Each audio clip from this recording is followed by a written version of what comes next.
Perhaps the biggest question that everyone wants the answer to ahead of the 2025 season is how will Lewis Hamilton do at Ferrari? Will he win his 8th World Championship? Will he beat Charles Leclerc?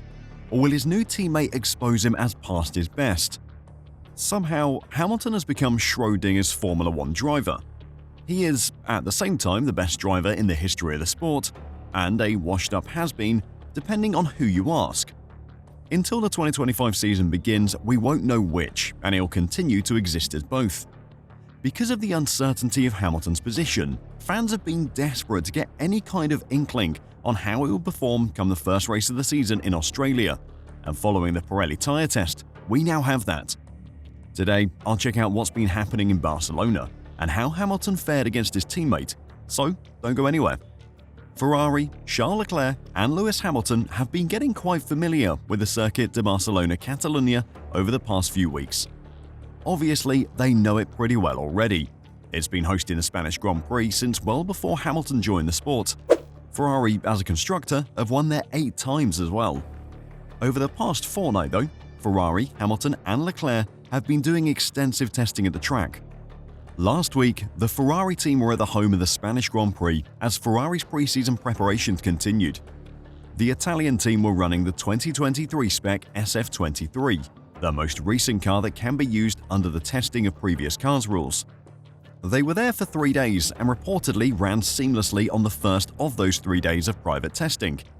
The second day of the test, though, didn't go quite as planned, with Hamilton gearing up for his Ferrari debut after making the blockbuster move from Mercedes, crashing the SF23 on the second day of testing and causing extensive damage to the suspension was not the news that his fans wanted to hear.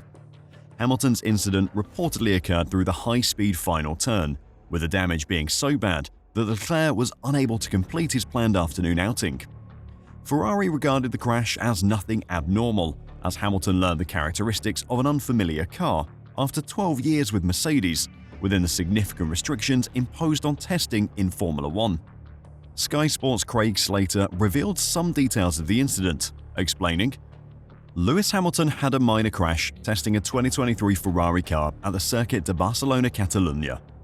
He was described as absolutely fine afterwards by a senior Ferrari source, but the car itself had to be recovered and taken back to the pits for repairs. As it's been explained to me by a senior Ferrari source, this is perfectly normal at this time of year, particularly for someone like Hamilton coming to the team and looking to test and find the limits of his new equipment.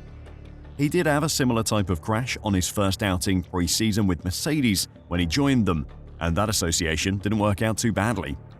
He actually did the same thing at McLaren as well before his debut in Formula One, but both times things worked out pretty well for him. That crash last weekend was the end of his running until the Pirelli tyre test that has been happening this week. Ferrari's new signing shared a modified 2024 specification SF24 with teammate Charles Leclerc on Tuesday, while McLaren's Lando Norris ran an adapted MCL60 from 2023. Pirelli had asked the teams to shed roughly 20% of the downforce from their cars to better match up with what the 2026 cars will produce. Pirelli's program centered around the development of their slick tires, with various combinations of construction and compound being tested, specifically the C1 to the C3, which are suited to the circuit's demands. Precisely 332 laps were completed over the course of the day, Norris racking up 159 en route to a best time of 1 minute 15.21 seconds, Hamilton following on 87 laps and a best lap of 1 minute 15.93 seconds, and Leclerc posting 86 laps with a best of 1 minute 16.06 seconds. Obviously, the standard caveat has to be given. These are times from a test where the teams will be running different engine modes, the cars are modified, and the tyres are unfamiliar. That means we can't look at those times and say, "Wow, Hamilton is already a tenth and a half faster than his teammate." We'll have to wait for some actual competitive sessions to get a gauge on how the two really stack up against each other. That won't stop Team LH from getting excited, of course, and it is encouraging for Hamilton fans to see their driver matching up to his new teammate. Before I talk more about the results of the first day of the tyre test, if you want to keep up with all the news in the run-up to the 2025 season, then make sure to press the like button and subscribe to F1 Reverse. After 3 years of bringing you updates on everything happening in Formula 1, we're closing in on 100,000 subscribers, so thank you very much to everyone who's been a part of that. So let's have a look at those times again. Norris's 1:15.21 can be compared to his 2023 qualifying time, as he was driving the 2023 car yesterday. His best qualifying time at the 2023 Spanish Grand Prix was a 1:12.776, so he was roughly 2.5 seconds slower at the test. Let's compare that to the Ferraris. Lewis and Charles were in the 2024 car, so let's take their best qualifying time from that year's Spanish Grand Prix, which was a 1:11.731, set by Charles Leclerc in Q3.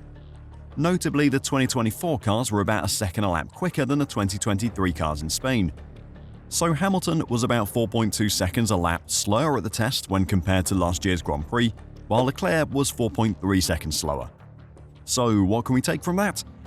Well, maybe Ferrari were running a far less powerful engine mode than they were in qualifying at the 2024 Spanish Grand Prix. Maybe Pirelli had set them a target time which they wanted the tyres tested at over multiple laps. Or maybe the setup that Ferrari were using was very conservative. Honestly, the only thing that can really be taken from the times set in the tyre test is that Hamilton is capable of matching Leclerc when the two are restricted in what they can do on track.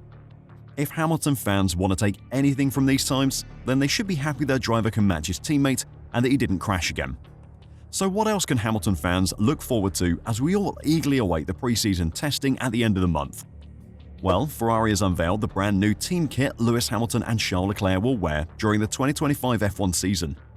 Having already showcased the all-new race suits the pair will use during their first season together, Ferrari has now revealed the clothing set to be used by the drivers and the team, including boss Fred Vasseur.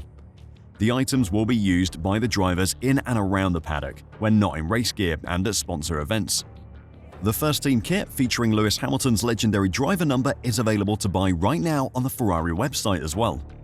The Scuderia have opted for a cherry red shade for this season's team kit, which I think looks pretty good. In a continuation of Ferrari's partnership with Puma, there is also plenty of Ferrari-branded footwear available to buy. The new car itself will be launched on February 19th at Fiorano, the morning after the F1 75 launch event in London. That launch event in London is F1's first joint livery reveal, with every team releasing their liveries to a live audience. Pre-season testing then kicks off in Bahrain on February the 26th for 3 days of running, which will be the first chance for fans to see the actual 2025 cars, and to start to get an idea of what the competitive order will look like for the season. So Hamilton fans, how are you feeling about the 2025 season? Does the amount of testing that Ferrari has Hamilton doing excite you? Do you think 2025 will be the year he returns to championship glory? Let me know your thoughts in the comments down below, and if you want to support the channel, then make sure to check out f1reverse.com, where you'll find some F1 themed merchandise that is far cheaper than the stuff that Ferrari are peddling. We've come up with some clean designs that we think you'll love, and they ship worldwide. Thanks a lot, and until next time, drive safe and bye for now.